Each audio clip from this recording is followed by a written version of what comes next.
yet. Certainly after round 1 or day 2 of the draft, that could heat up. He should have value, but they could draft a corner with that 13th overall pick to potentially replace Ramsey. Yeah, that's interesting, right? They'd like to know what's happening with him. Either way, he's going to be on the move, right? So let's say if he is to be traded, RC, what team should be calling about him? You know what? I would love to see him with the Buffalo Bills or the Baltimore Ravens. The Buffalo Bills went out and they re-signed Tre'Davious White to a 1-year contract. That doesn't mean that Jalen Ramsey wouldn't have a place in that secondary. And think about the Baltimore Ravens and the way that they were attacked on the corners last.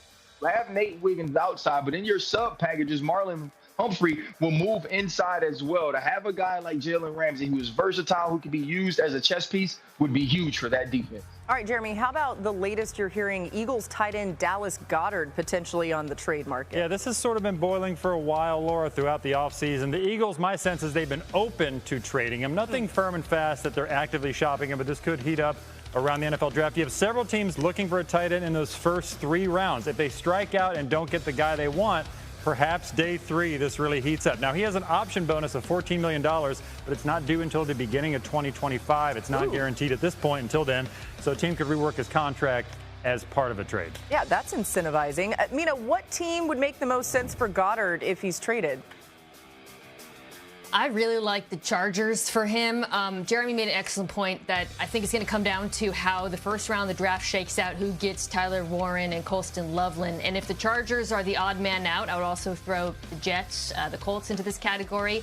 Then Goedert would be a nice consolation prize. LA has tight ends who can block, but they need another pass catcher quite desperately, frankly, for Justin Herbert. And Dallas Goedert brings you consistency at the position, had some injuries last year, but has played a lot of football, and I think still has a lot of football to give. So that'd be a good pickup for LA. All right, the Bengals have given defensive end Trey Hendrickson permission to seek a trade. Feels like a while since we've talked about this. What's the latest there? Well, the latest is this is at a stalemate, so they have not made major progress on a new contract with Cincinnati, but Cincinnati simply doesn't want to trade him. They put this massive first-round pick type tag trade on him, and teams don't want to give that up at this point. Certainly there's interest, but more for like a day 2 pick. Indianapolis Colts would make a lot of sense reuniting with Lou Anarumo, but there really isn't a lot of traction on a trade. It's more about whether he can get a deal with Cincinnati, and will Cincinnati take a pass rusher in the first round? That could really complicate matters at this point. But no, they're not close to a deal. He wants big money. They don't have it yet. That's interesting. Can you imagine Trey Hendrickson's face and thoughts if they did they do take a pass rusher in the first round? All right, if Hendrickson does get traded, where would be the best fit for him, RC? I want him to go to Washington so bad, and I don't even know if this makes financial sense. But when you have Jayden Daniels on the offensive side and you look at what they were from a defensive standpoint, depending on guys like Armstrong to create pressure, if you add a Trey Hendrickson, they went out, got Kinlaw to be in the inside. This would be a huge move for a Joe Witt defense that desperately needs pass rush and needs to be able to create it from 4-man without having to bring so much pressure from the second level. RC, you made it make sense, okay? I like it. I'm in. All right, you mentioned Kirk Cousins earlier, Jeremy. He's still a Falcon. What's holding up any potential deals? What's holding it up is the Falcons are remaining firm, Laura. They don't want to move on this for a measly late day 3 pick. I mean, it would take real traction, real draft capital, or a team willing to pay a lot of the $37 million he's got in guarantees to make this happen. Teams have simply not been willing to do that. The Cleveland Browns have sort of moved on, getting Joe Flacco. So it's very possible the Falcons go through the draft and then they reassess. Maybe somebody makes a deal down the road for him. Yeah, somebody's going to need a quarterback, right? Mina, is there an ideal spot for Cousins if he does get dealt? The Cleveland Browns are the team that keeps making the most sense to me, especially as it becomes increasingly unlikely that they're going to take a quarterback with that second overall pick. There's a schematic fit between Kirk Cousins, Kevin Stefanski's offense, so Cousins obviously is a different quarterback coming off of the injuries. The question is whether or not there will be a financial one. Jeremy alluded to his salary. I don't think Cleveland, who's still paying Deshaun Watson all that money, wants to pay much for Kirk Cousins. So it's going to come down to whether or not we're willing to part with a mid-round draft pick and whether or not Atlanta's willing to eat some of that cost. Yeah, we just have to keep an eye on that one, right? Something's going to happen there. And with the draft less than a week away, lots of questions about what the Saints will do with their 9th overall pick in the first round. Derek Carr's shoulder is injured. The severity of the injury remains unclear. Could that push them to take a quarterback there? New head coach Kellen Moore, of course, he could be intrigued by the opportunity to do so. And the Saints haven't been able to replicate Drew Brees' elite production since he retired. Over the last 4 seasons, Saints quarterbacks ranked 16th in total QBR, 19th in pass yards, and 25th in completion percentage. They've used 8 starting quarterbacks in that span, which is second most only behind the Browns. We were just talking about. Jeremy, what is the latest on Carr in this injury? Well, the latest is it's pretty clear to teams I've talked to that Derek Carr wants out of New Orleans. That's been clear to them back in March in free agency. It was clear they got signals that he was very open to that, but they ended up restructuring his deal. He's got these massive guarantees, but the shoulder issue that the Saints have known about for a while. Otherwise, they're just sort of waiting this out, and the Saints have done a lot of homework, meanwhile, on the quarterbacks in this year's draft. I don't get the sense that they would go quarterback at number 9 overall, but certainly number 40 overall in that second round, especially if there's some quarterbacks that fall to him. They could make something happen, which would apply more pressure on Carr potentially. It seems like a situation where they could rip the Band-Aid off and move on, but it seems like that's what he wants at this point. Okay, so I hear what you're saying about maybe they don't go quarterback at number 9, but let's say Shedeur Sanders is a possibility there. Well, not according to Schefter yesterday when we spoke with him. Listen to this. So if the Giants aren't taking Shedeur at 3, and if the Saints aren't taking Shedeur at 9, now let's start to think and wonder about where Shedeur Sanders is going to go in the, well, Laura, that is the spot that makes the most sense. But would there be a team that jumps up in front of the Steelers? Do they value Shedeur Sanders enough to do that? Would the Giants go ahead and take him at 3? Because right now it certainly feels like his range, which is a wide range, wider than most players in a draft, is 3 to 21, and I don't like the chances of him going 9.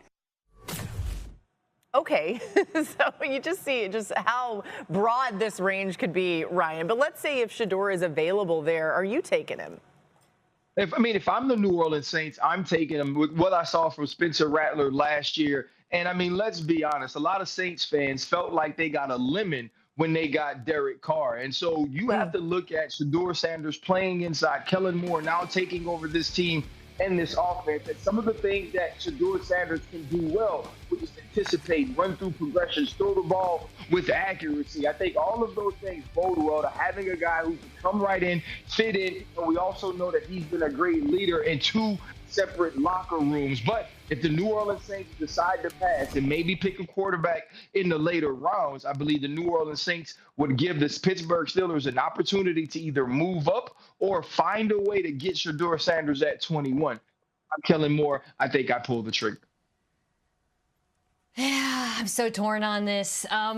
Earlier I said that I like the Steelers as a landing spot for Shedeur. I don't love the Saints for any quarterback, not just Shedeur, because, Ryan, this is not a good football team.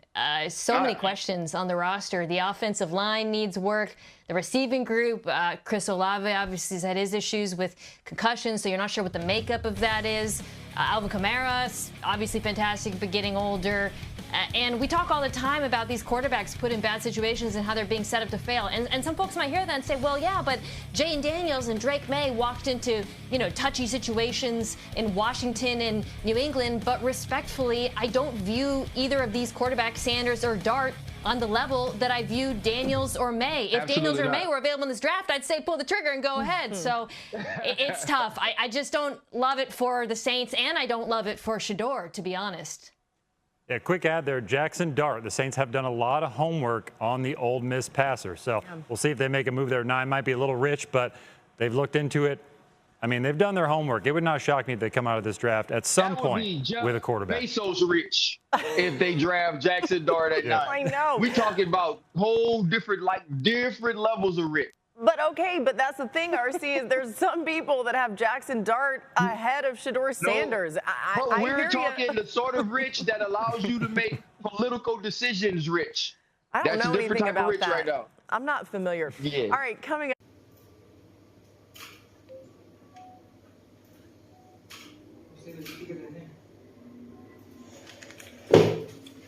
Xin chào tất cả mọi người đã quay trở lại với kênh của mình. Ngày hôm nay mình sẽ tiếp tục hướng dẫn các bạn làm vòng. Vòng hôm nay của mình sẽ có tiêu đề là quả măng cụt. Mọi người, hôm nay vòng của mình sẽ có tiêu đề là măng tây. Bây giờ mình bắt đầu làm nhé.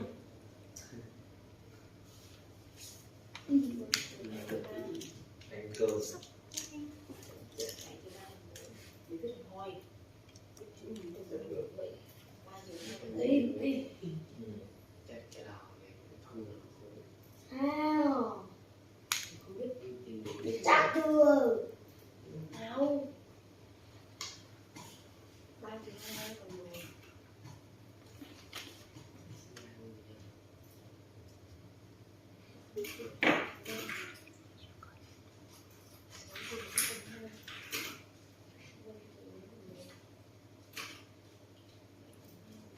Nó là trắng này, trắng